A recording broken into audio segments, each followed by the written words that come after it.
दिवाळी फराळातील आणखी एक महत्त्वाचा पदार्थ म्हणजे लक्ष्मीपूजनसाठी लागणारे अनारसे. हे अनारसे बनवायला तसे सोपे आहेत, पण त्यांची कृती थोडी जास्त वेळ घेणारी आहे आणि अगदी लक्षपूर्वक आणि एकाग्रतेने करावी लागते. नाहीतर अनारसे फसू शकतात.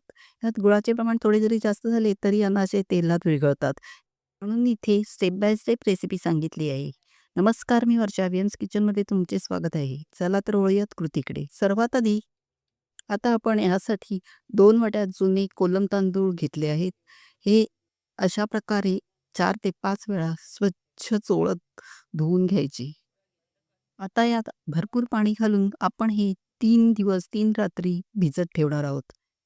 एखादा दिवस जास्त लागला तरी चालेल. दुसऱ्या दिवशी आणि आदल्या दिवशी भिजत घातलेल्या वेळेलाच तांदूळ न चोळता बदलून घ्यायची.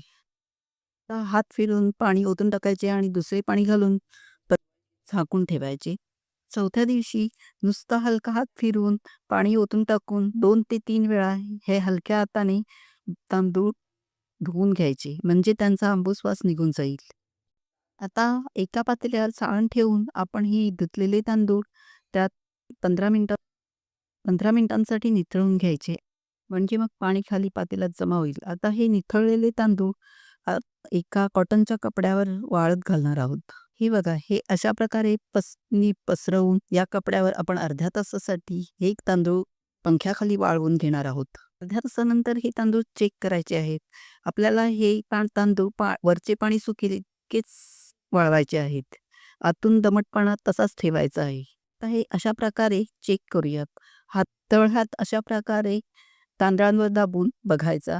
अर्धे तांदूळ हाताला चिकटले गेले पाहिजेत आणि अर्धे तांदूळ खाली पडत असतील तर आपले तांदूळ वाळले तसे समजायचे.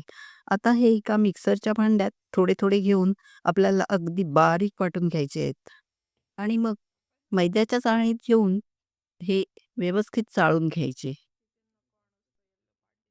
यात दमटपणा असल्यामुळे थोडीशी कणी यात शिल्लक राहते. ती परत मिक्सरमध्ये घेऊन अगदी बारीक वाटून घ्यायची आणि परत चाळून घ्यायची. आता हे पीठ एका वाटीने मोजून घेऊयात. साधारण मध्यम वाटीने हे 4 वाट्या पीठ तयार झाले आहे. आता यात बारीक किसून घेतलेला 2 वाटी गूळ मिक्स करायचा आहे. गूळ अगदी बारीक किसून घ्यायचा. तुकडे ठेवायचे नाहीत, नाहीतर गुळाचे प्रमाण कमी जास्त होऊ शकेल. थोडा मिक्स करून आता हा परत आपण मिक्सरला फिरवून घेणार आहोत. यावेळेस मात्र मिक्सर बंद चालू करत किंवा पल्स मोडवर हे आपण वाटायचे आणि त्या प्रकारे बारीक झाले की प्लेटमध्ये काढून घ्यायचे. जास्तही मिक्सरला फिरवायचे नाहीत, तर नाहीतर गूळ उष्णतेने वितळायला लागेल.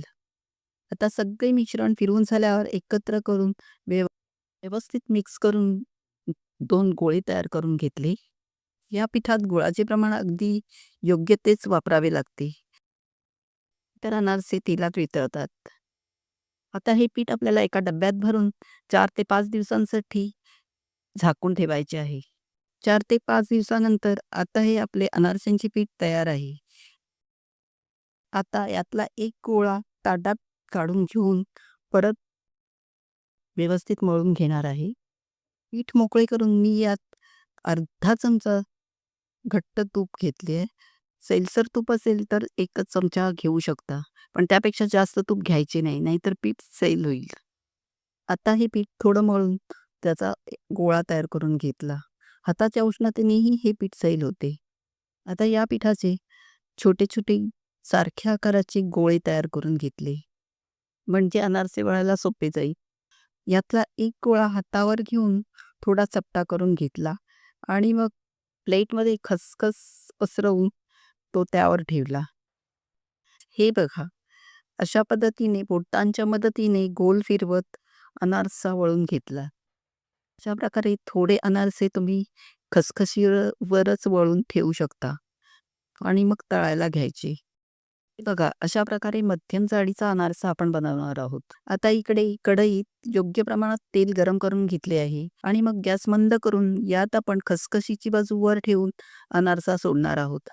अनारसा सोडल्यानंतर झाऱ्याने त्यावर तेल उडवत वरची बाजू तळून घ्यायची आहे. सतत झारीने तेल उडवत आपल्याला हा वरच्या बाजूनेच आणि पलटी न करताच तळून घ्यायचा आहे. थोडा सोनेरी रंग आल्यावरती हा अनारसा काढून घेतला. अशा प्रकारे सगळे अनारसे तळून घेतले. अशा प्रकारे पौष्टिक आणि खुसखुशीत असे सुंदर अनारसे तयार झाले आहेत. ते पीठ घट्ट झाले तर त्यात अर्धा चमचा तूप किंवा 2 चमचे दूध मिसळून तुम्ही हे व्यवस्थित करू शकता. आणि पीठ सैल झाले तर यात 2 पीठ किंवा 2 चमचे पोहे वाटून घालू शकता. हे मिक्स करून ठेवून पुन्हा 1 दिवस ठेवायचे आणि दुसऱ्या दिवशी अनारसे बनवायचे.